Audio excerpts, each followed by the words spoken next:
Der Rabe von Edgar Allan Poe.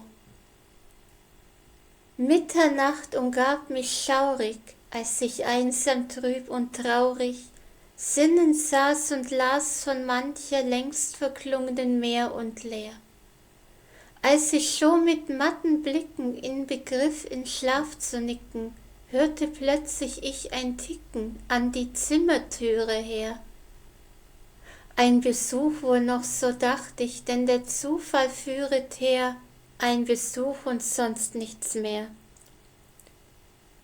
Wohl hab ich's im Sinn behalten, im Dezember war's im Kalten, und gespenstige Gestalten warf des Feuers Schein umher. Sehnlich wünscht ich mir den Morgen, keine Linderung war zu borgen, aus den Büchern für die Sorgen tief und schwer. Um die Selige, die Lenoren, nennt der Engel heilig her, hier, ach, nennt sie niemand mehr. Jedes Rauschen der Gardinen, die mir wie Gespenster schienen, füllte nun mein Herz mit Schrecken, Schrecken nie gefühlt vorher. Wie es bebte, wie es zagte, bis ich endlich wieder sagte, ein Besuch wohl, der es wagte, in der Nacht zu kommen her, ein Besuch, der spät es wagte, in der Nacht zu kommen her, dies allein und sonst nichts mehr. Und ermannt nach diesen Worten öffnete ich stracks die Pforten. Dame oder Herr, so sprach ich, bitte um Verzeihung sehr. Doch ich ward mit matten Blicken in Begriff in Schlaf zu nicken, und so leis scholl euer Ticken an der Zimmertüre her, dass ich kaum es recht vernommen, doch nun seid willkommen sehr, dunkel da und sonst nichts mehr. Düster in das Dunkel schauend, stand ich lange starr und grauend, Träume träumend, die hieniedend nie ein Mensch geträumt vorher. Zweifel schwarz den Sinn betörte, nichts die Stille draußen störte, nur das eine Wort man hörte, nur Lenore klang es her. Selber haucht ich's und Lenore trug das Echo trauernd her, einzig dies und sonst nichts mehr. Als ich nun mit tiefen Bangen wieder ins Gemach gegangen, hört ich bald ein neues Pochen, etwas lauter als vorher. Sicher, sprach ich da mit Beben, an das Fenster pocht es eben, nun wohl an, so lass mich streben, dass ich mir das Ding erklär. Still mein Herz, dass ich mit Ruhe dies Geheimnis mir erklär, wohl der Wind und sonst nichts mehr. Riss das Fenster auf, jetzt und herein stolziert, o Wunder, ein gewaltger, hochbejahrter Rabe schwirrend zu mir her, flog mit mächtigen Flügelstreichen, ohne Gruß und Dankeszeichen, stolz und stattlich sondergleichen nach der Türe hoch und her, flog nach einer Pallasbüste ob der Tür hoch und her, setzte sich und sonst nichts mehr.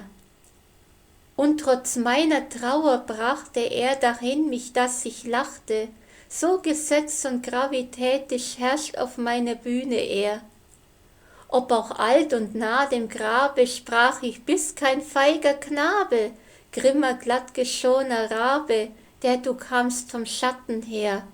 Sprich, wer stolzen Namen führste in der Nacht plutonischen Heer? Sprach der Rabe, nimmermehr.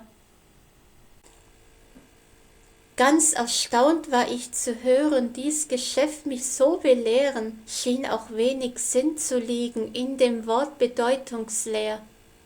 Denn wohl keiner könnte sagen, dass ihm je in seinen Tagen Sonderzier und Sonderzagen so ein Tier erschienen wär, das auf seiner Marmorbüste auf der Tür gesessen wär mit dem Namen Nimmermehr. Dieses Wort nur sprach der Rabe, dumpf und hohl wie aus dem Grabe, als ob seine ganze Seele in dem einen Worte wär. Weiter nichts war dann gesprochen, nur mein Herz noch hört ich pochen, bis das Schweigen ich gebrochen, andere Freunde flohen seither, morgen wird auch er mich fliehen, wie die Hoffnung floh seither, sprach der Rabe nimmermehr. Immer höher stieg mein Staunen bei des Raben dunklem Raunen, doch ich dachte, ohne Zweifel weiß er dies und sonst nichts mehr. Hat's von seinem armen Meister, dem das Unglücksfinstre Geister drohten dreist und drohten dreister, bis er trüb und trauerschwer, bis ihm schwand der Hoffnung Schimmer und fortan seufzte schwer, o nimmer, nimmer mehr. Trotz der Trauer wieder brachte er mich dahin, dass ich lachte, einen Armstuhl endlich rollte ich zur Tür und Vogel her.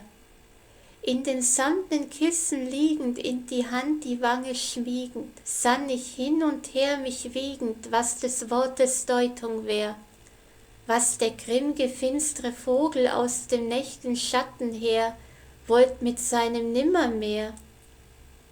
Dieses sei still ermessen, doch des Vogels nicht vergessen, dessen Feueraugen jetzo mir das Herz beklemmten sehr. Und mit schmerzlichen Gefühlen ließ mein Haupt ich lange wühlen, in den veilchenfarbnen Pfühlen, überstrahlt vom Lichte her. Ach, in diesen samtnen Pfühlen, überstrahlt vom Lichte her, ruhet sie jetzt nimmermehr. Und ich wähnte, durch die Lüfte wallten süße Weihrauchdüfte, ausgestreut durch unsichtbare Seraphs Hände um mich her.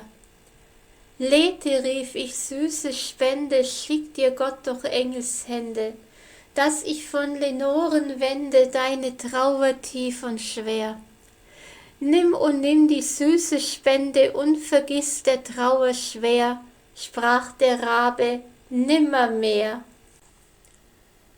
Gramprophet, rief ich voll Zweifel, ob du Vogel oder Teufel, ob die Hölle dich mir sandte, ob der Sturm dich wehte her. Du, der von des Orkus Strande, du, der von dem Schreckenlande sich zu mir dem Trüben wandte, künde mir mein heiß Begehr, find ich Balsam noch in Gilead, ist noch Trost im Gnadenmeer, sprach der Rabe nimmermehr. Gramprophet, rief ich voll Zweifel, ob du Vogel oder Teufel, bei dem ewigen Himmel droben, bei dem Gott, den ich verehr. Künde mir, ob ich Lenoren, die hienieden ich verloren, wieder find an Edens Toren, sie, die thront im Engelsheer. Jenige Säge, die Lenoren, nennt der Engel heilig her, sprach der Rabe nimmermehr.